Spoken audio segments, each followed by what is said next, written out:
Toujours là quand il faut. Édouard fait partie des plus anciens dans l'équipe du gros contrôleur. Et il est multitâche, ce qui signifie qu'il alterne entre le transport de passagers et le transport de marchandises. Sur Chicalor, ce n'est pas le plus petit. Mais il n'est pas parmi les plus grands non plus. D'ailleurs, certaines grosses locomotives adorent le taquiner. Surtout Gordon. C'est dommage que tu sois si vieux et si lent, Édouard. Tu n'es pas franchement performant. Quoi? Comment ça? Tu es lent et très souvent tu es en panne. Quoi? Ça fait des mois que je ne me suis rien cassé. Vraiment?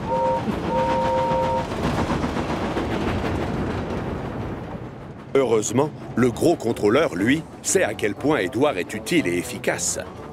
C'est d'ailleurs la raison pour laquelle il lui a donné sa propre ligne. Et pas n'importe laquelle, puisque c'est celle qui dessert le port. Ce jour-là, Gordon est en train de gravir sa colline avec l'Express. Quand tout à coup, il aperçoit flotter dans les airs ce qui lui semble être un drapeau rouge. Oh, non! Ça signale un danger. Je dois m'arrêter. Oh, oh! Mais ce n'est pas du tout un signal de danger. Non, en fait, c'est... Oh! C'est un pantalon rouge qu'une bourrasque de vent a décroché d'une corde à linge. Oh! Et c'est la catastrophe. Gêné par le poids de ses wagons, Gordon est incapable de reprendre la montée de la colline. L'Express est trop lourd.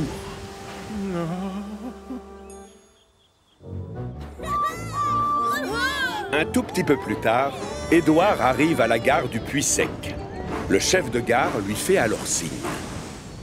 Gordon est coincé sur sa colline. Il faudrait qu'une locomotive aille lui donner un coup de roue. Oh, pourquoi moi? Oh. Et c'est moi qui ne suis pas performant, paraît-il. J'hallucine. Sur sa colline, Gordon attend impatiemment l'arrivée d'Édouard. Mais c'est Émilie qui apparaît. Alors comme ça, on fait la sieste, Gordon? J'ai hâte qu'Édouard arrive et me pousse jusqu'en haut. J'ai tellement honte que l'on me voit comme ça. Oh mon pauvre. Je vois que tu es encore coincé sur ta colline. Ce n'est pas de ma faute, Thomas. Il se trouve qu'il y avait un pantalon rouge sur la voie et je l'ai confondu avec un signal de danger. Un pantalon? Ça, c'est très drôle.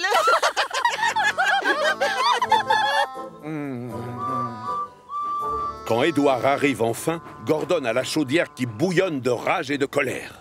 Tu as pris tout ton temps, dis donc. Tu es tellement vieux et lent. Je ne comprends pas pourquoi le gros contrôleur tient à te garder. On ne peut pas dire que tu sois très rapide aujourd'hui. Édouard a beau lui rendre service en le poussant jusqu'en haut de la colline, Gordon fulmine toujours.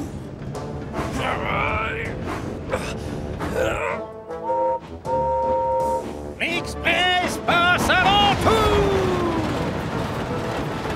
Gordon, ne t'embête pas à me remercier surtout. Pourquoi Gordon est-il aussi peu reconnaissant? Il aurait pu me remercier gentiment après que je l'ai poussé. Il répète que je suis vieux, lent et qu'on peut absolument pas se fier à moi.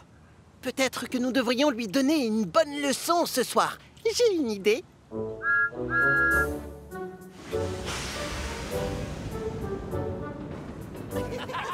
À la nuit tombée, les locomotives garées dans leur box taquinent Gordon en se moquant de sa mésaventure sur la colline.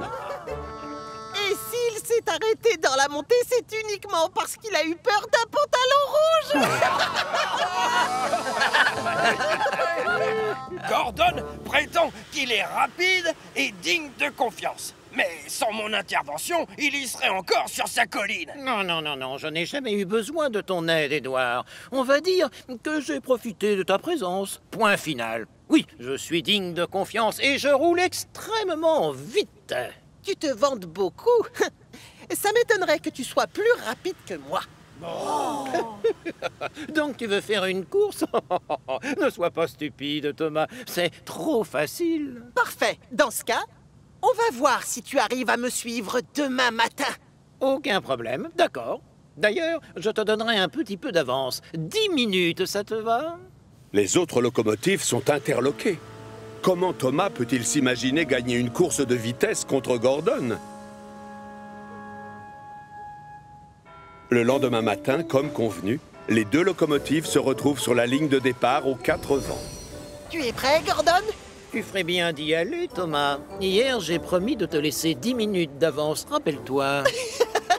Oui, je m'en souviens.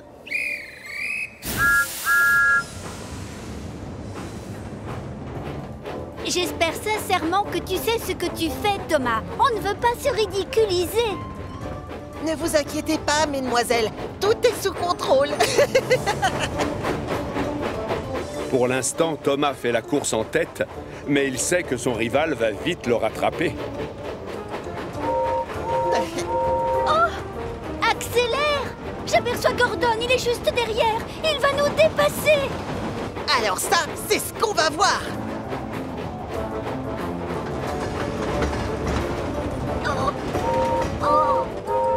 Va te mettre sur l'autre voie, Thomas. L'Express passe avant tout.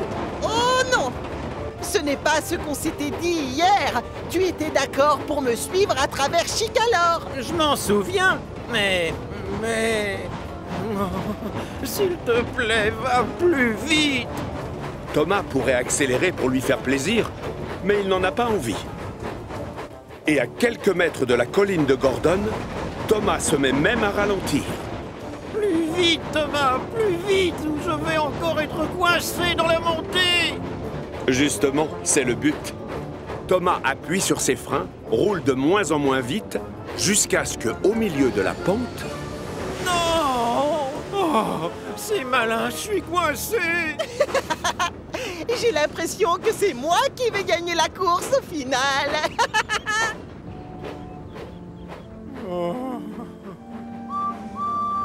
Salut, Gordon. Tu as donc renoncé à faire la course avec Thomas, à ce que je vois.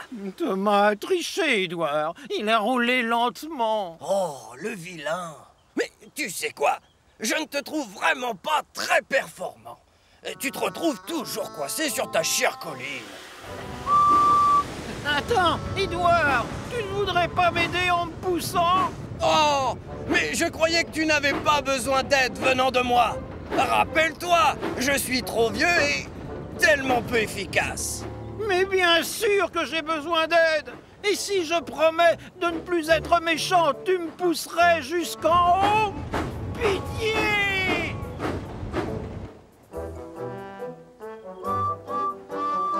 Oh! C'est bon, je reviens, Gordon. Cette fois, j'espère que tu auras retenu la leçon. Alors maintenant, on dit quoi? Oh, quelle humiliation. Je te demande pardon? Je veux dire, merci beaucoup, Edouard. Oh, de rien, Gordon. Y a vraiment pas de quoi.